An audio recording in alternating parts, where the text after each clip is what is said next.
मित्रों नमस्कार, मैं हूं राकेश कुमार। आप देख रहे हैं मत अभिमत।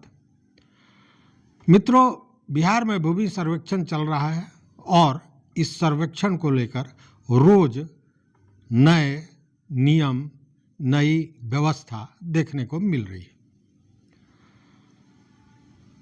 उसके पीछे कई कारण, कुछ राजनीतिक कारण है, कुछ सामाजिक कारण है, कुछ न्यायिक कारण है, कुछ आपराधिक कारण है।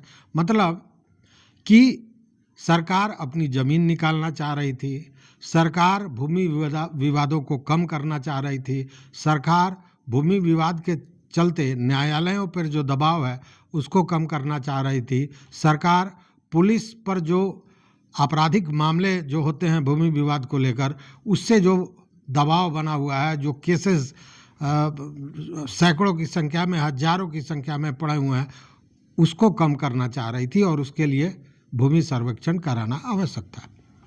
भूमि सर्वेक्षण हुआ भी, शुरू भी हुआ, कई तरह के उलटफेर भी होते रहे लगातार। लेकिन अब फिर विभाग ने एक बड़ा फैसला लिया है और बड़ा फैसला ये लिया है कि जितने भी जमीन जो विवादित हैं उन सारे जमीनों की मापी कराई जाएगी। मतलब जगह पे, धरती पे जाके उस जमीन की मापी कराई जाएगी। लेकिन यहाँ महत्वपूर्ण एक दूसरी बात है कि पहली बार बिहार में जो ये भूमि की मापी होने वाली है, वैसे भूमि की जो किन्हीं न किन्हीं कारणों से विवाद में फंसा हुआ है, तो उसकी मापी में पूरी तरह आधुनिक तकनीक का प्रयोग किया जाएगा और इसके लिए ईटीएस मशीन का प्रयोग किया जाएगा। ईटीएस मशीन मतलब electronic total station machine. ETS का फुल फॉर्म होता है इलेक्ट्रॉनिक टोटल स्टेशन मशीन। इस मशीन में खूबी क्या है, यह समझने वाली बात है। तो बताते हैं कि यह मशीन पूरी तरह सटीकता से जमीन की मापी करेगा। साथ में आपको याद होगा कि जो हवाई सर्वेक्षण किया गया था, मतलब एरियल सर्वे किया गया था, और एरियल सर्वे के अनुसार मैप बना था जमीन का, तो उस मैप की सटीकता को, या यूं कहें कि उस मैप का सत्यापन भी यह ईटीएस मशीन करेगी। मतलब पूरी सटीकता के साथ एकदम सही मापी का दावा किया जा रहा है ईटीएस मशीन द्वारा, जो पूरी तरह आधुनिक तकनीक की देन है। अब विभाग ने इस मशीन की आपूर्ति के लिए एजेंसी भी तय कर दी है और इस माह के अंत तक इस मशीन के आ जाने की संभावना व्यक्त की जा रही है। चूँकि जो एजेंसी है उससे जो करार किया जाता है, जो एग्रीमेंट किया जाता है इसके लिए, वह भी पूरा हो चुका है। अब ये चूँकि पूरी तरह आधुनिक तकनीक पर है तो स्वाभाविक है कि इसके संचालन के लिए तकनीशियन की ज़रूरत पड़ेगी। तो इसके लिए बाज़ाब्ता कंपनी द्वारा तकनीकी विशेषज्ञ उपलब्ध कराया जाएगा और जहाँ भी मापी होगी तो वहाँ उनके तकनीकी विशेषज्ञ तो रहेंगे ही, साथ में विभागीय कर्मी भी रहेंगे, अंचल अमीन भी रहेंगे और तब उन जमीन का मापी होगा। मित्रों, आप जानते होंगे कि पहले जब वो जरीब से और मैप पर वो प्रकाल रख के जो नापी किया जाता था अमीनों द्वारा, मतलब पूरी तरह वो प्रकाल और नक्शा और अमीन की बुद्धि, उसी पर सारा चीज़ डिपेंड करता था। तो वैसी स्थिति में थोड़े से नुक्ते के हेर फेर से बदल जाता था, जमीन का आकार बदल जाता था। मतलब कहीं 2 कड़ी बढ़ गया, कहीं 2 कड़ी घट गया, ये होता था। तो इसके लिए किया जाता था कि जब गांव की मापी होती थी, जब सीमांकन किया जाता था, तो जिस जरीब से नापी होता है उसमें 20 कड़ी को छोड़ दिया जाता था। मतलब जो हम लोग के यहाँ सद्धी पट्टी जो कहा जाता है ना, वही सद्धी पट्टी के रूप में, कि कहीं कोई गड़बड़ी हो इसलिए 20 कड़ी छोड़ दिया जाता था और उसके बाद मापी की जाती थी। लेकिन अब उसकी नौबत जब ये ईटीएस मशीन मापी करेगा तो उसकी नौबत नहीं आएगी, क्योंकि वहाँ 20 कड़ी छोड़ने की जरूरत नहीं पड़ेगी, कारण कि ईटीएस मशीन की सटीकता के कारण वो एक एक इंच जमीन को पूरे सही ढंग से उसकी मापी कर सकेगा, ऐसा दावा है।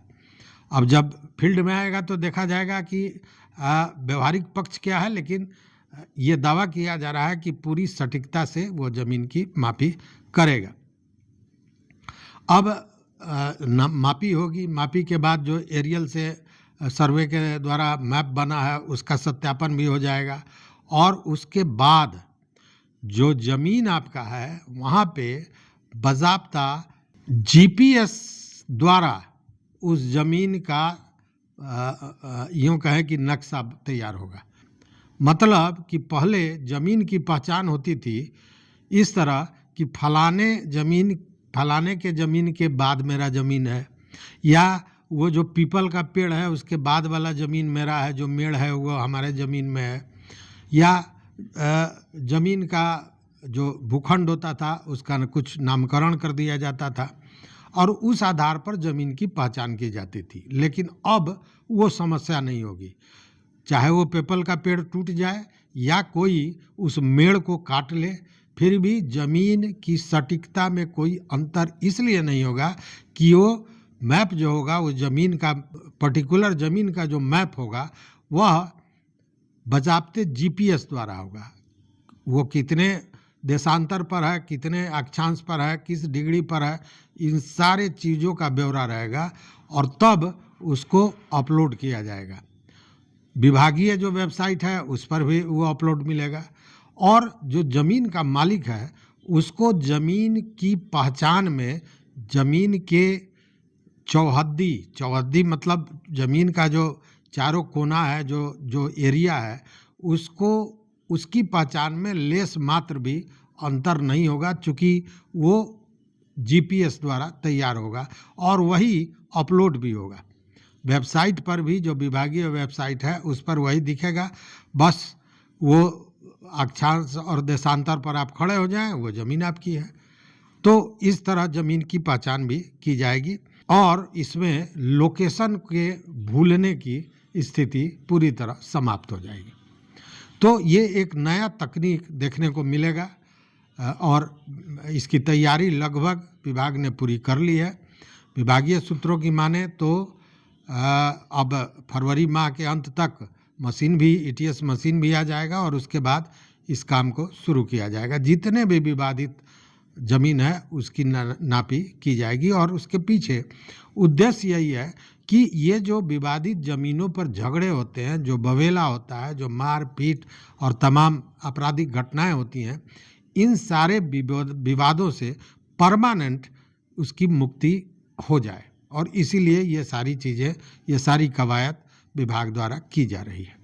तो देखते हैं कि ईटीएस मशीन आता है कितना सफल होता है और जो उसके सटीकता का दावा किया जा रहा है वो कितना सही होता है, कितना गलत होता है। चूँकि बहुत सी चीज़ें